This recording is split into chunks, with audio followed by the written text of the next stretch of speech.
Tunisian front, a quagmire of mud. Here, mobile guns and armored units of the British General Montgomery's 8th Army move over practically non-existent roads in their relentless drive to throw the Nazis out of North Africa.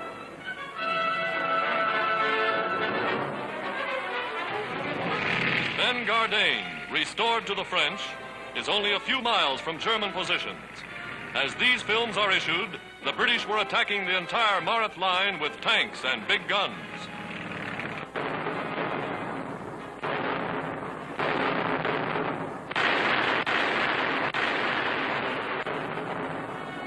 Nazi prisoners are rounded up. 1,400 were taken in a single day. Kasserine Pass in Middle Tunisia, scene of bitter fighting as the Allies hammer Rommel on 3 fronts.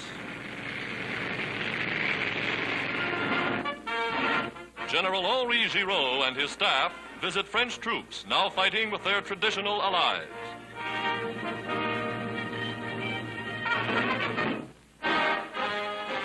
The Commander-in-Chief, American General Dwight Eisenhower, discussing plans for the final offensive. Always to be found where the fighting is heaviest, General Eisenhower has won the admiration and respect of his officers and men. Here is a general trained to fight a mechanized war. Already the wily Rommel has felt the power of his arms.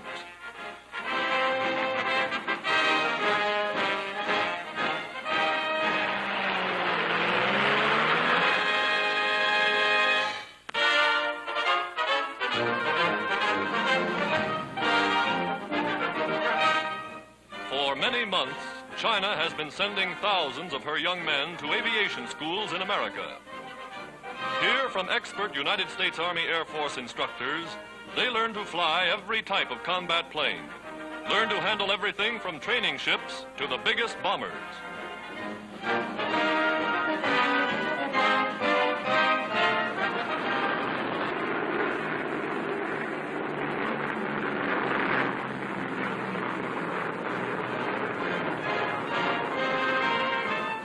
Now, 7,000 miles from home, they experience the day for which they long have worked, graduation.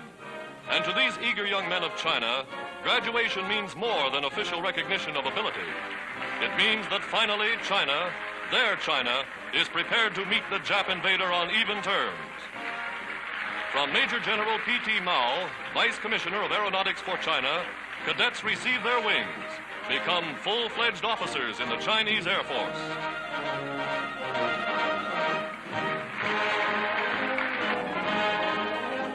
Aerial salute for the graduating class from a squadron of fast P-38s. And a feminine salute from modern daughters of the new China. This, say the boys, is worth working for.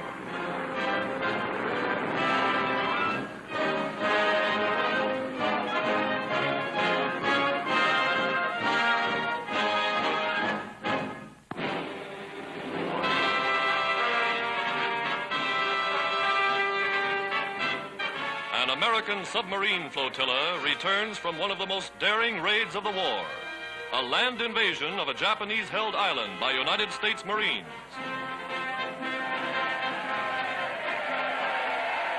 Admiral Nimitz, Pacific Fleet Commander, comes to personally congratulate the officers. Lieutenant Colonel Evans Carlson, famed throughout the South Pacific as leader of Carlson's Raiders, and Lieutenant Colonel James Roosevelt, eldest son of the President, his second in command.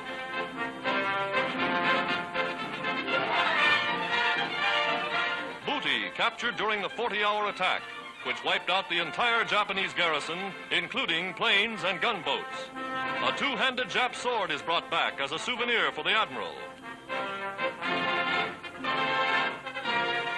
U.S. casualties were few, and they all came back. Island by island, base by base, America is increasing her blows against the Japanese.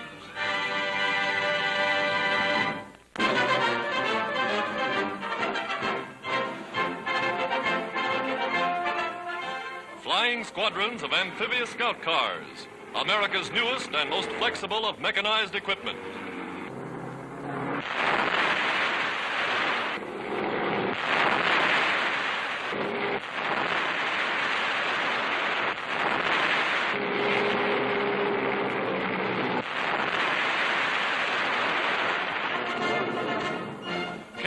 traveling by water as well as on land, these seagoing motor cars can hurl a striking force across streams and rivers at incredible speed.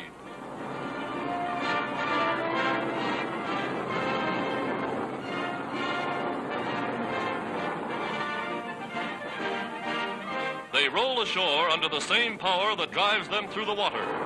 Blitz buggies from America to smash the Axis. Now an ammunition factory, one of hundreds engaged in turning out the millions of rounds of small arms ammunition needed by the United Nations.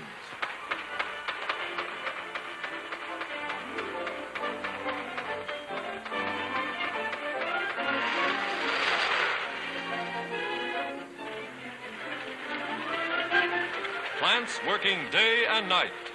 Ammunition for planes fitted onto machine gun belts and packed ready for instant use.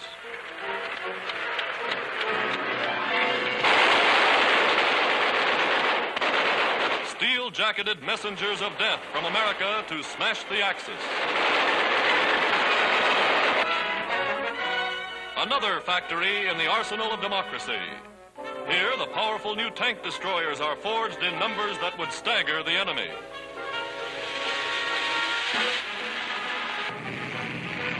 Rolling out to the testing ground. Faster than the tank, the M10, as the Army calls it, is capable of destroying the heaviest armored vehicles yet seen in the field.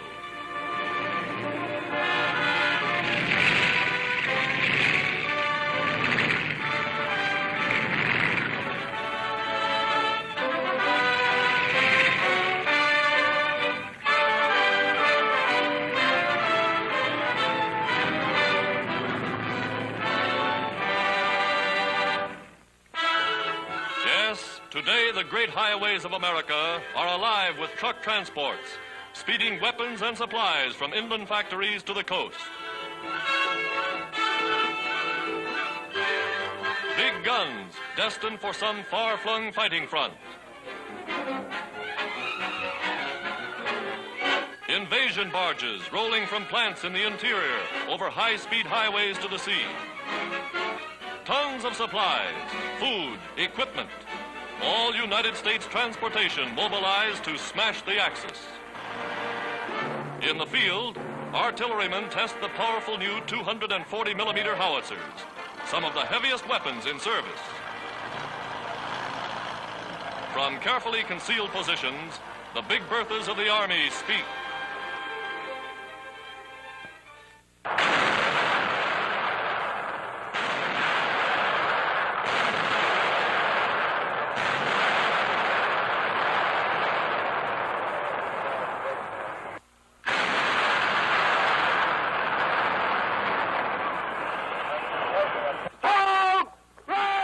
Weapons capable of hurling 300-pound projectiles many miles with amazing accuracy.